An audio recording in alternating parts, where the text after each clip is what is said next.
Hey everybody, how you doing? Sorry I have missed several weeks worth of uploads, but I have a pretty good excuse. One, it is brutally hot here, and that makes it very easy to not go in a garage, especially when you got this little guy.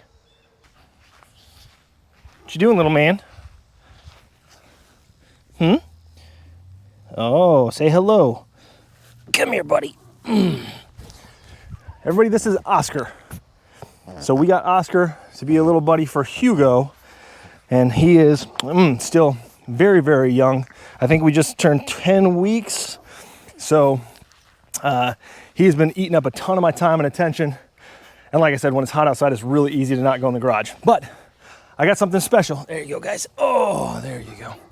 I got something special that's showing up today, and I think you guys are gonna like it. Let's take a look at this. So, as you can see, I have rearranged my garage and made some space. That is because today we've got something special coming. A buddy of mine is sending me something down here to work on for him, and it should be arriving shortly. So while we're waiting for the driver to get here, I'm just gonna start kind of get this out of the way, the lawnmower, and make sure everything's cleaned up in here, and then we'll be ready to receive today's special prize. So as you can see behind me, it is here. This is my buddy's 69 Bronco, so we're gonna have to get it out of there because it's got a flat tire in the front. So I'm gonna grab my truck, we're gonna throw some straps onto it and try to pull it out of there. I'm gonna get the camera set up. We'll probably see if we can do it from here and just film that. See if we can get it out of there without incident. We're gonna get the camera set up and get the straps, and we'll be pulling that bad boy out of there.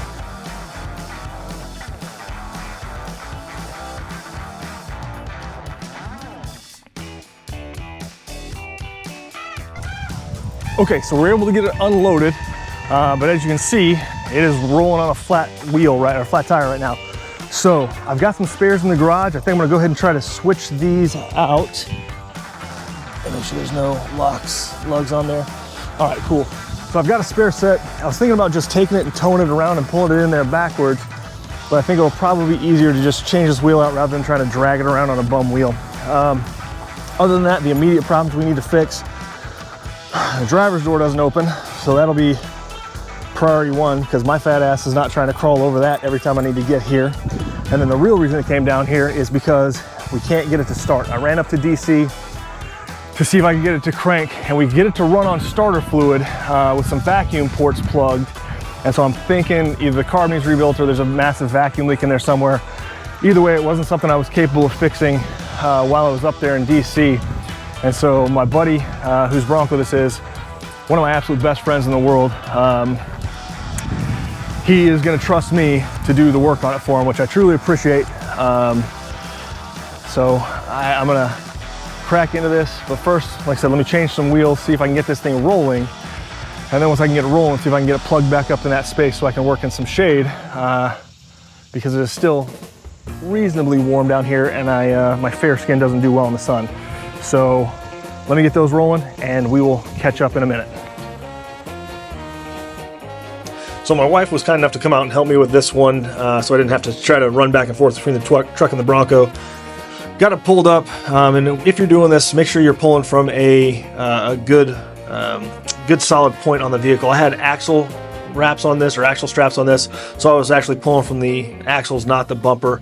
And it was, super simple. Once I got that wheel replaced on the front, able to pull it back, kind of get it in place here, throw it into gear so we can get the truck off of it, and then it's light enough that my wife and I were able to just push it back up into place. And so once we got this situated in the garage and safely nestled away, then we can go ahead and take a look at everything it's going to need. And this one's going to need some work, so stay tuned, because this is going to be a pretty intensive project once we start rolling into it. The initial thing I'm going to do, right, like I said, I went up to, maybe I mentioned this before, I can't remember, but I went up to DC to try to get this thing running, and it was having some fueling problems, so we hooked it up to a electric fuel pump to get fuel going up here.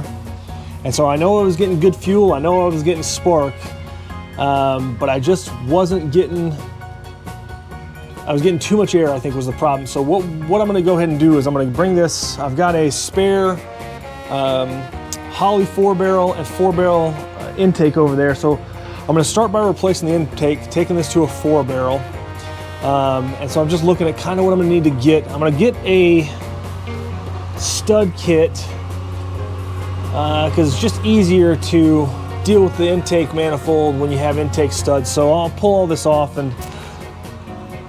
but I'm looking at what I'm gonna need. So there's all my cooling hoses running all through there. I don't know what's in the, what in God's name is this? So this is copper piping that somebody's put on here. I have never seen that before. Someone has fitted up copper piping. Looks like it's out of a house into that. I did not remember that. But okay, so anyway, we've got a new cap rotor. So what I'm gonna need is, like I said, a stud kit for this. I've got I can pull the studs off here for the new carb. That's gonna be going on to the new intake manifold. I have a spare coil lying around. Like I said, we were getting good spark, but I might replace the coil anyways, just to make sure we're getting enough oomph to it.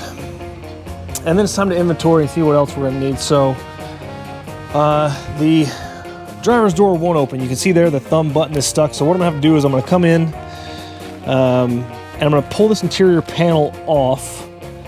Oh, damn it, I forgot that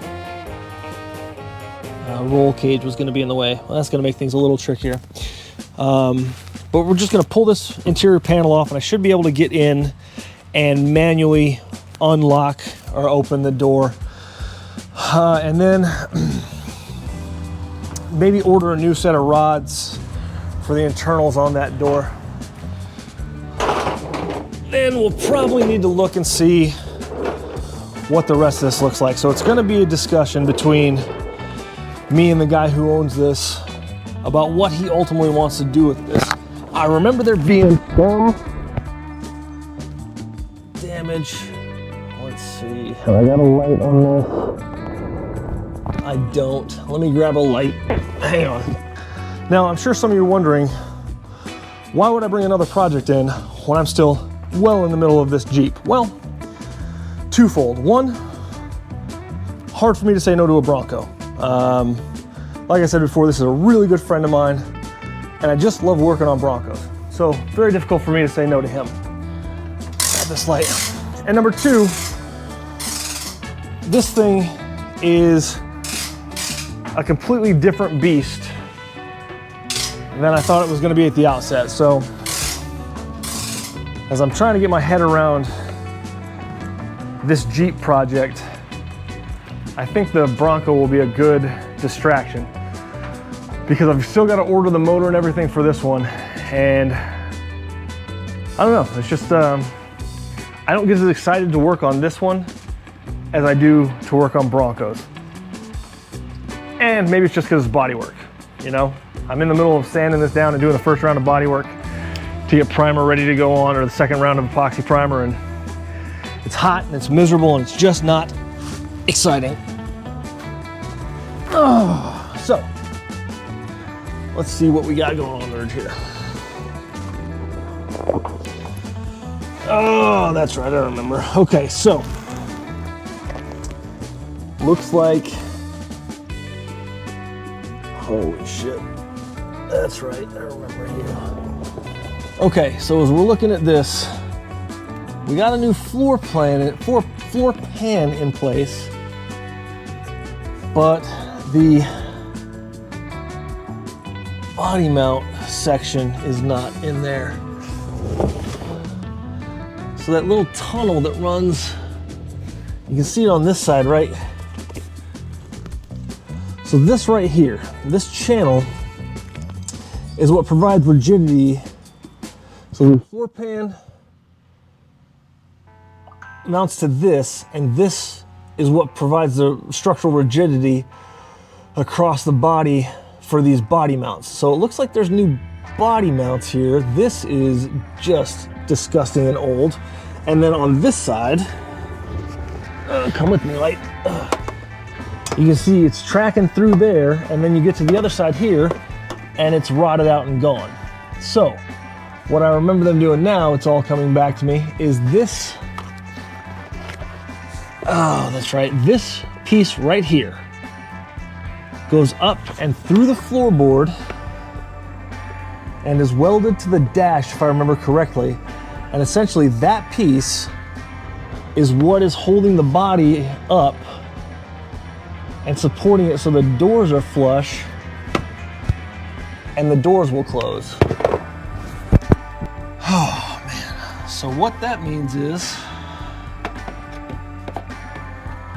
it's gonna be decision time around what we're gonna do. Because if you look in there, I mean, that's in bad shape.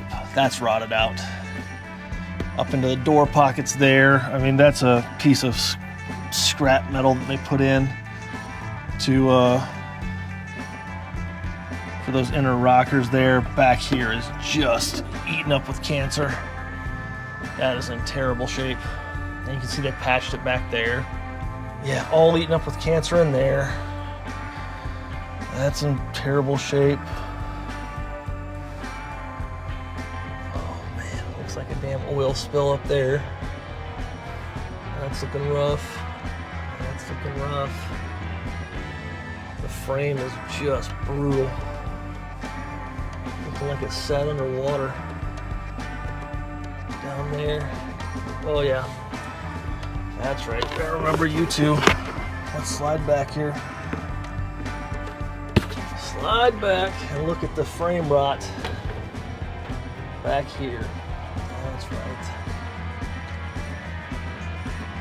Oh, buddy, that is not stellar. Now you can see they patched it, but let's just say I won't be taking this over any whoops at speed anytime soon. Oh, man. Yeah, tons of frame rot. Let me see up through there and the other side.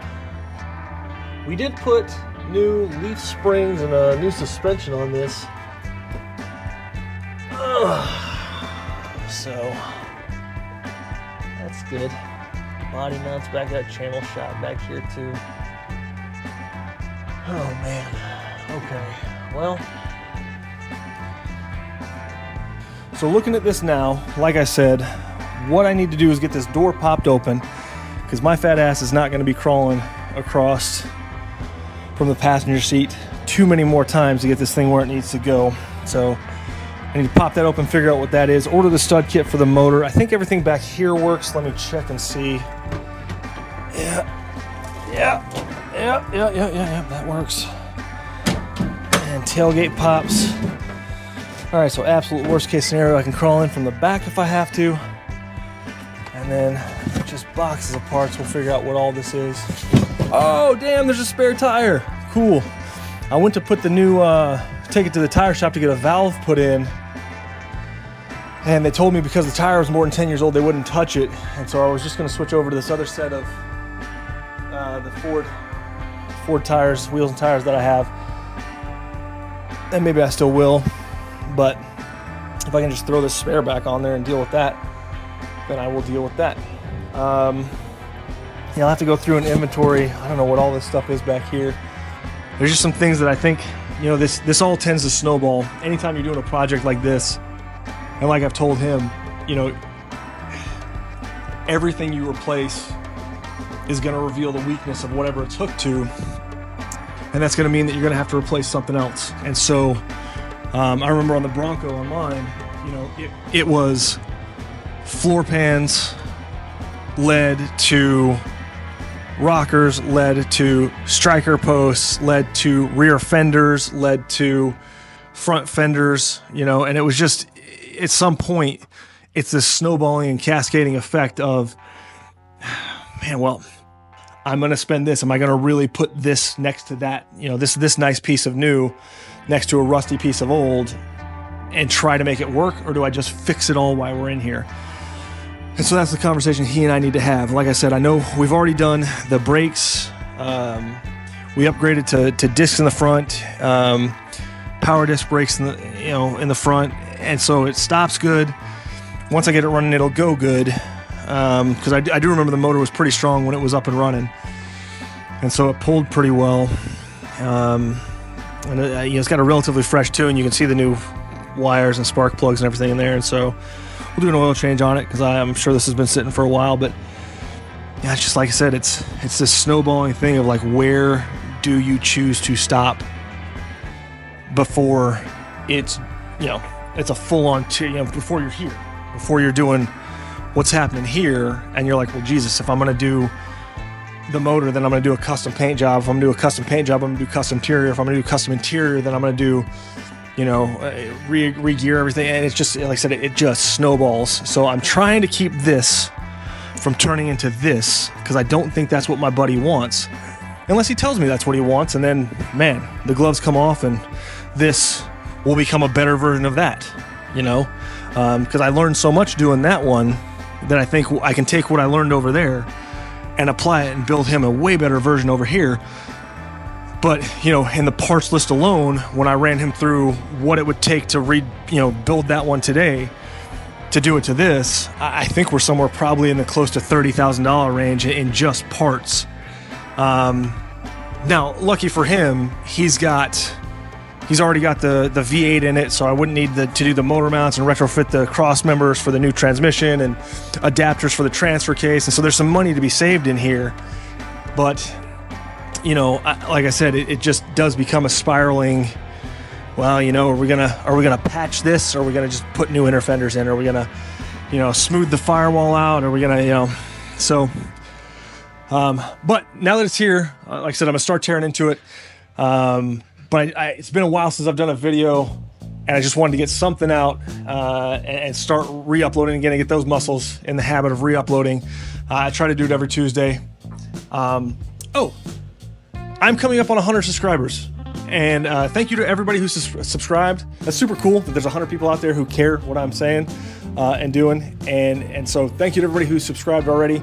And if you like Bronco content or Jeep content, if I ever get back to building on this thing, you know, or you got friends who are into it, just go ahead and tell them to subscribe. Like I said, it's really cool that there's 100 people out there, almost, we're getting there, who think it's neat what I'm doing. So thank you very much to those who subscribed. And I'm going to cut that right there because I rambled on for a few minutes like a moron, and I think you guys probably more interested in seeing me get this door open. So start by taking the window crank off and then getting this armrest out of the way so I could go ahead and get the inner door handle off and this bucket out of the way. Once you get all that out of the way, and it's a little difficult because I couldn't see what I was doing, so it was all by feel, overhand like that. But once you get those parts out of the way, then this door just pries off. My other one on my Bronco is screwed in, but this one is just clipped in. And so I was able to open the clips up and get enough space there to where I could get my arm down inside and reach the mechanism. You know, the roll cage was keeping the panel in place, but I need to get a light in there because what you need to do is you need to look, and there's some rods that connect from the outer door handle and the inner door handle to the latch mechanism. And you see me getting in there and kind of prying down on the latch mechanism. And if you can get this screwdriver into a certain piece of it, there's a little part with a return spring that if you can get in and apply downward pressure on that, that is what is actually going to allow the door to unlatch itself and spring back open. So that's what I'm working there, trying to get that big screwdriver in, and I finally get it popped. Now that I've got the door open, I can take that panel off, and we are in business. All right, with that, let me go put a parts list together for what I'm going to order for this, and then we'll get cranking on it. Just wanted to get this short video out there, introduce you guys to the new pup, and show you the new project. So I will get back to the grind and start doing uploads pretty regularly here. So thanks for sticking around, and I'll see you guys later.